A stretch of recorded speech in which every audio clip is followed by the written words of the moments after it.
Karibuni kwenye mada yetu ya leo tena. Tunashukuru Mungu kwa sababu anaendelea kutupa ulinzi katika mfululizo huu wa mikutano na mafundisho mbalimbali ya Biblia ambayo ametuneemesha kuyafuata. Kichwa cha fundisho ya leo kinasema faida ya kujua jinsi mwanadamu alivyoingia katika magumu.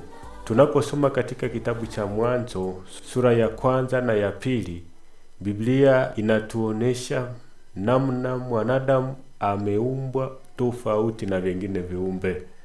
Mwanadamu hakuumbwa kwa neno tu, lakini tena mwanadamu hakuumbwa kama viumbe vingine. Mwanadamu aliumbwa kwa mfano wa Mungu. Mwanadamu ni mfano wa Mungu yeye mwenyewe. Maana Mungu alisema tumfanye mtu kwa mfano wetu wakati alipoumba mwanadamu. Tunaona kama mwanadamu alipoumbwa alikuwa na hali nzuri sana, maana alikuwa na raha. Mungu alipomuumba alimtia katika shamba la Edeni na alikuwa katika raha kubwa sana, na alikuwa akiongea na Mungu kila siku, maana shamba la Edeni ilikuwa masomo ya kila siku asubuhi na magharibi. Lakini namna gani mtu anaingia katika magumu leo? Ijapokuwa Mungu alimuumba ni mzuri, ijapokuwa aliumbwa kwa sura ya Mwenyezi Mungu yeye mwenyewe na aliumbwa ili atawale ulimwengu mzima, lakini leo mwanadamu anakuwa katika magumu juu ya nini? Tunaposoma Mwanzo 1:31 wanatuonesha ya kwamba wakati dhambi ilikuwa haijaingia katika ulimwengu, mwanadamu alikuwa katika mazingira mazuri. Dhambi ni uasi wa sheria. Wakati mwanadamu alikuwa ameenda kinyume na kanuni ya Mwenyezi Mungu, asile tunda ya mti huo ambao Mungu alimwagiza asile, lakini akashawishiwa na nyoka ikamwambia akule sababu Mungu amesema uongo. Kanuni ya shetani leo ni kuharibu yale ambayo Mungu anatupatia kama kweli. Lakini tunaona matukio ambayo dhambi ilileta katika ulimwengu huu. Na dhambi tujue ya kwamba leo ndiyo chanzo cha magumu, ndiyo chanzo cha vita, ndiyo chanzo cha magonjwa makubwa na magonjwa madogo ambazo tunaziona sasa. Kama kuna ugomvi, kama kuna mapigano, kama kuna njaa, kama kuna kila aina ya ubaya ya mateso, chanzo chake ni dhambi. Wakati unapoendelea kufanya dhambi, una aggrave magumu katika maisha yako. Hawa alipoitika kula tunda hili na aliona pale magumu yanayotokana na tendo hilo na uamuzi huo mbaya aliofanya. Jambo la kwanza tuliona ya kwamba Mungu alimwambia akila tunda hili hakika atakufa. Na tunaona matukio ya kifo yanaendelea mpaka leo. Mpaka katika miji mikubwa na midogo utaona watu wanafariki kila wakati. Maana ni mshahara wa nini? Ni mshahara wa dhambi, jinsi ilivyoelezwa katika Warumi. Mshahara wa dhambi ni nini? Ni mauti. Hiyo ndiyo mshahara, yani matukio ambayo Mungu yeye mwenyewe aliyatoa wakati mtu alikuwa hajaingia katika dhambi. Na tuliona ya kwamba Mungu alisema ukweli, sababu wakati walipokula tunda hili walifanya nini? Walianja fariki. Wengi kati yetu leo wamepingana na kanuni ya Mwenyezi Mungu. Wameleta Mungu anasema hiki na wanaleta kile. Mungu anashimika amri fulani, wao wanashimika ingine ambayo inayopingana na hiyo amri. na wanaileta kwa ujanja gisi nyoka alivyofanya katika shamba la Edeni. Strategia nyoka leo, yani strategia shetani katika siku hizi za mwisho, tangu mwanzo hata leo, shetani anakuwa mjanja. Shetani anatumia hila na anakuonesha kwa upole ya kwamba hiyo amri ambayo Mungu ametia si nzuri, na anakuonesha njia yake ambayo utaifuata. Wengi leo wameingia katika dhambi sababu walikuwa wameshawishiwa na shetani. Wengi leo wameingia katika dhambi sababu wanapingana na kanuni ya Mwenyezi Mungu. Na jana tulisoma ya kama kuna faida kubwa ya kusoma neno la Mungu katika Biblia.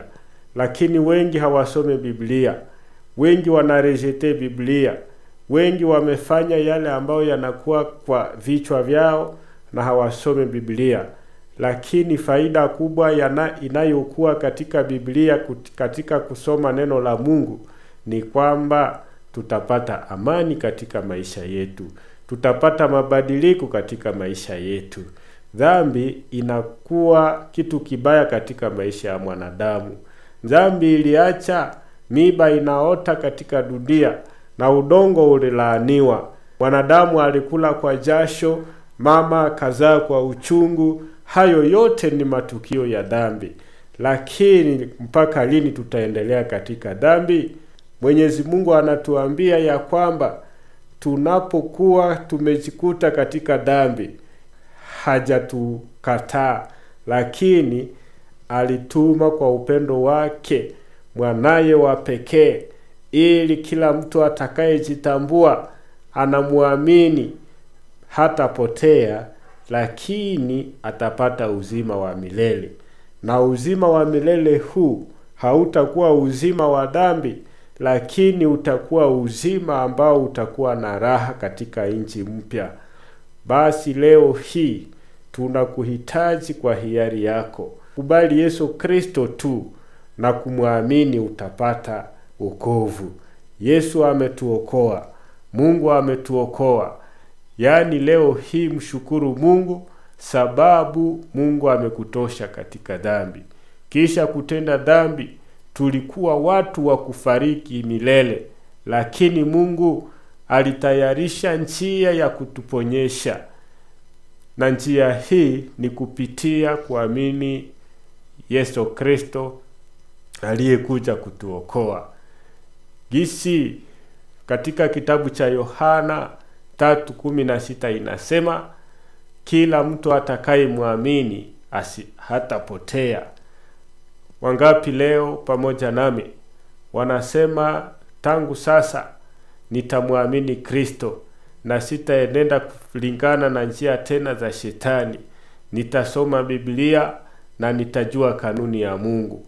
Na tumshukuru Mungu sababu ni yeye ambaye ametupatia mpango wa wokovu, ijapokuwa shetani alituingiza katika dhambi. Mungu awabariki katika jina la Yesu Kristo. Amina.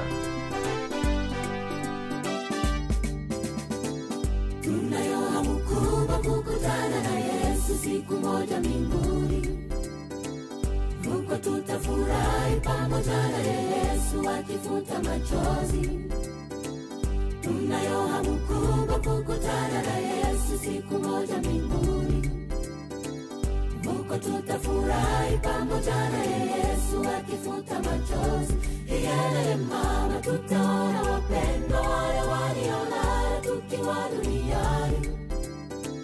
Tutaona wapendwa wale waliolala huko tukifurahi. Tutaona wapendwa wale waliolala tukiwa duniani. Tutaona wapendwa wale waliolala huko tukifurahi. Tutasahau yote yaliyotuchanganya tukiwa hapa duniani. Tutasahau yote yaliyotuchanganya tukiwa hapa duniani. Macho hayajaona wala sikio kusikia mambo ameandaa katika Yerusalemu. tutamwimbia Bwana, haleluya, tutamwabudu Bwana kwa rehema zake nyingi. Tumeshinda huyo mwovu, tumeshinda.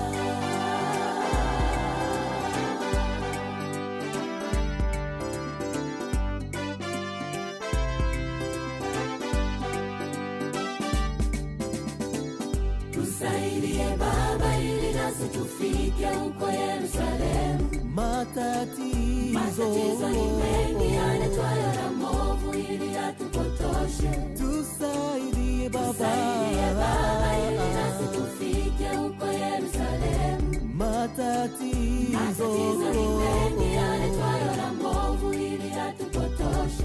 Yele mama, upepo umevuma, zoruba imezidi, twahitaji msaada. Upepo umevuma, zoruba imezidi, twahitaji msaada. Upepo umevuma, zoruba imezidi, twahitaji msaada. Upepo umevuma, zoruba imezidi, twahitaji msaada. Kwa nguvu zetu hatuwezi kitu, ila kifo chako pale msalabani.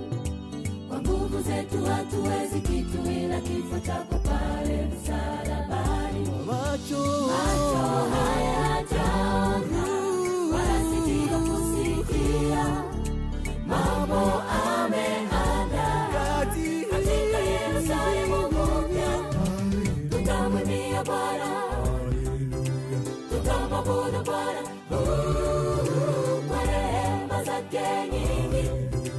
Tumeshinda huyo mwovu, tumeshinda.